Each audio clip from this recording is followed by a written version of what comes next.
Өте шұғыл дерек, жылдам хабарнама. Қазақстан жастары үшін жақсы жаңалық. Ассалаумағалейкум құрметті көрермен. Егер осы турысында толығырақ мәліметке ие болғыңыз келсе, арнамыздағы подписаться және бір ғана лайк түймелерін басып, видеоролигімізді соңына дейін қараңыз.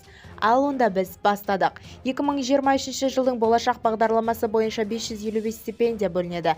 Бұл туралы мемлекеттік кеңесі Ерлан Кариннің төрағалығымен шетелде кадрлау даярлау жөніндегі республикалық комиссияның кезекті отырысы аталды. Бағдарлама бойынша барлығы 555 стипендия, соның ішінде магистратура 395, резидентура және докторантураға 50, тағайындалғаннан өтуге 110 стипендия бөлінеді.